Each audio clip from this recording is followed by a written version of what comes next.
ವಿವೇಚನೆ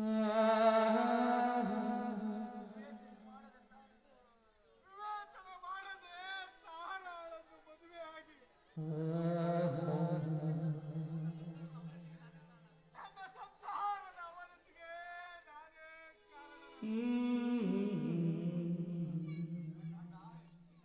ಅಣ್ಣ, ಅದ್ಕೆ ಈ ನತದೃಷ್ಟನ್ನ ಕ್ಷಮಿಸ್ಬಿಡಿ. ನಿಮ್ಮ ಪ್ರೀತಿಯ ಫಲಕ್ಕಾಗಿ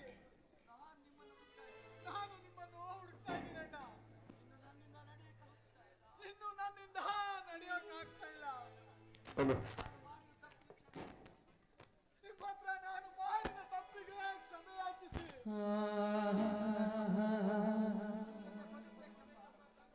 ನಿಮ್ಮ ಜೊತೆ ಬದುಕ್ಬೇಕೆಂಬ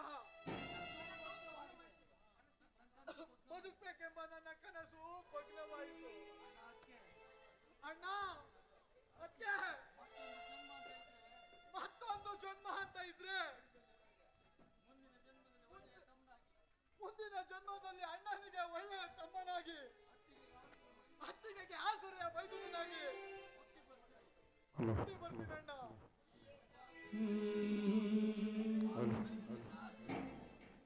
ಈ ಪಾಪಿ ಮೈದುನನ್ನ ಕ್ಷಮಿಸ್ಬಿಡಿ. ಹೊಟ್ಟೆ ಹಸು, ಅಯ್ಯೋ ನಡ್ಕೊಳಕ್ಕಾಗ್ತಾ ಇಲ್ಲ.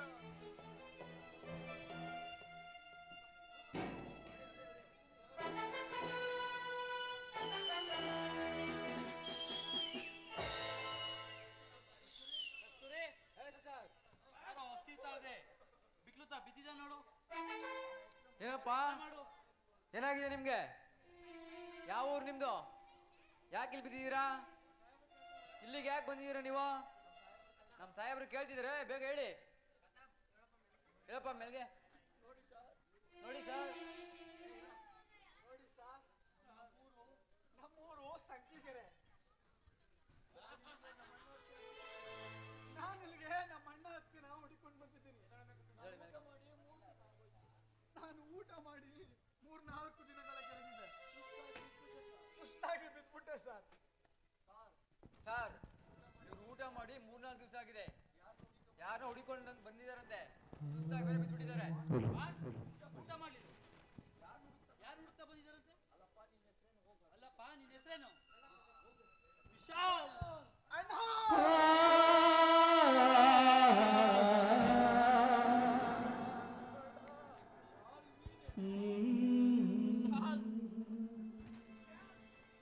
ಯಾಕೋ ಹೀಗಾಗ್ಬಿಟ್ಟಿದ್ಯಾ? ಯಾರು ಹುಡುಕ್ತಾ ಬಂದಿದ್ಯೋ? ಅಣ್ಣ, ನನ್ನ ಧರ್ಮಣ್ಣ ಮತ್ತು ನಮ್ಮ ಅತ್ತೆ ಹುಡುಕ್ತಾ ಇದ್ದೀರಣ್ಣ. ಏನು? ಅಣ್ಣ ಅಕ್ಕಿ ನಿನ್ನ ಹತ್ರ ಇಲ್ಲ? ಅವರು ಮನೆ ಬಿಟ್ಟು ಸುಮಾರು ದಿನಗಳೇ ಆಯ್ತಣ್ಣ. ನನ್ನ ಹೆಂಡತಿ ಅವಳಿಗೆ ಕೊಡಬಾರ್ದು ಕಷ್ಟಗಳನ್ನು ಕೊಟ್ಟು ಮನೆಯಿಂದ ಹೊರ ಹಾಕಿದಾಳಣ್ಣ. ನಾನು ಅವ್ರನ್ನ ಹುಡುಕ್ತಾ ಬಂದೆ ಅಣ್ಣ. ಅವರು ಎಲ್ಲೂ ಅವ್ರ ಸುಳಿವೇ ಸಿಕ್ಕಿಲ್ಲ ಅಣ್ಣ. ಅಯ್ಯೋ ದೇವ್ರೇ, ಏನಪ್ಪ ನಿನ್ ವಿಧಿಯಾಟ? ಇನ್ನು ನಿನ್ಗೆ ನನ್ ಮೇಲೆ ಕರುಣೆ ಅನ್ನೋದೇ ಹುಟ್ಟಿಲ್ವಾ? ಯಾಕಪ್ಪ, ಯಾಕೆ? ನನ್ನಿಂದಾಗಿ ನಮ್ಮ ಮನೆಯವರೆಲ್ಲರೂ ಸ್ಮಶಾನವಾಗಿ ಮಾಡಿ ದಿಕ್ಕಾಪಾಲಾಗಿ ಮಾಡ್ತಿಲ್ಲಪ್ಪ. ನಾನು ದೀಪಾಳನ್ನ ಪ್ರೀತಿ ಮಾಡಿದಕ್ಕ ಆ ದೇವತೆಗಾಗಿ ನನ್ನ ಹೃದಯದಲ್ಲಿ ಗರ್ಭಗುಡಿಯನ್ನೇ ಕಟ್ಕೊಂಡಿದ್ದೆ. ಇಲ್ಲ, ನಾವು ಪ್ರೀತಿನ ನಮ್ಮ ಅಣ್ಣ ಅತ್ತಿಗೆ ಹತ್ರ ಹೇಳಿ ನಮ್ಮ ಮದ್ವೆ ವಿಚಾರ ತಿಳಿಸ್ತೀವಿ ಅಂತ ಹೇಳಿದಕ್ಕ ದೀಪ ನೀನೇನೋ ನಿಗೂಢವಾಗಿ ಆತ್ಮಹತ್ಯೆ ಮಾಡ್ಕೊಂಡೆ. ನಮ್ಮನ್ನ ಕಳಂಕನೆಂಬ ಪಟ್ಟವನ್ನು ಕೊಟ್ಟಿ ಮನೆ ಸೊತ್ತು ಸ್ವರ್ಗ ಸೇರ್ಕೊಂಡೆ. ಆದ್ರೆ ನಿನ್ನ ತಂಗಿ ತಾರಾ ನಿಜ ವಿಷಯ ಏನೆಂದು ತಿಳಿದೆ ನಮ್ಮ ಕುಟುಂಬದಲ್ಲಿ ಒಬ್ಬಳಾಗ್ ಬಂದು ನಾನೇ ದೀಪಳ ಸಾವಿಗೆ ಕಾರಣ ಎಂದು ತಿಳ್ಕೊಂಡು ಸೇಡಿನ ಹಮನಿನಲ್ಲಿ ನಮ್ಮ ಸಂಸಾರವನ್ನೇ ದಿಕ್ಕಾಪಾಲಾಗಿ ಮಾಡಿಬಿಟ್ಲು.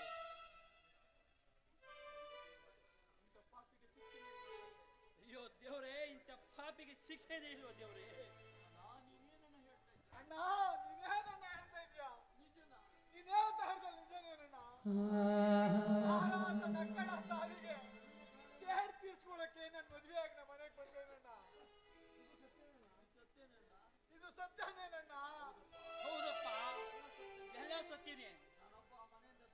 ಒಬ್ಬ ಮನೆಯಿಂದ ದೂರ ಆದ್ರೆ ನಮ್ಮ ಕುಟುಂಬ ಚೆನ್ನಾಗಿರ್ತದೆ ಅನ್ಕೊಂಡು ನಾನು ಮನೆ ಬಿಟ್ಟು ಹೋದೆ.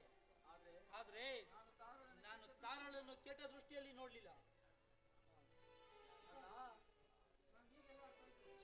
ಅಣ್ಣ, ನನ್ಗೀಗೆಲ್ಲ ಅರ್ಥ ಆಗ್ತಿದೆ ಅಣ್ಣ.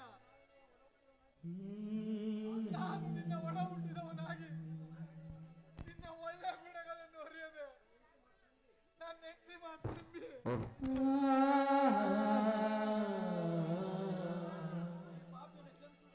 ಈ ಪಾಪಿನ ಕ್ಷಮಿಸ್ಬಿಡಣ್ಣ. ವಿಶಾಲ್, ನಡೆದು ಹೋದ ಘಟನೆ ಬಗ್ಗೆ ಚಿಂತಿಸಿ ಫಲವಿಲ್ಲ. ಮೊದ್ಲು ಅಣ್ಣ ಅತ್ತಿನ ಎಲ್ಲಿದ್ದಾರೆ ಅಂತ ಹುಡ್ಕೋಣ. ಬಾ ನನ್ನ ಜೊತೆ. ಇಲ್ಲೇ ಪಕ್ಕದಲ್ಲಿ ಒಂದು ಸ್ಮಶಾನ ಇದೆ. ಅಲ್ಲಿ ಒಂದು ಕೇಸಿಗೆ ಮುಖ್ಯ ಸಾಕ್ಷಿಯಾಗಿ ವೀರಭದ್ರ ಅವ್ರು ಹುಡುಕ್ಬೇಕು. ಅವ್ರು ನೋಡ್ಕೊ ಬರೋಣ. ಆಮೇಲೆ ಅಣ್ಣ ಅತ್ತಿ ಹುಡ್ಕೋಣ. ಕಸ್ತೂರಿ, ಸರ್ ಬನ್ನಿ ಹೋಗೋಣ.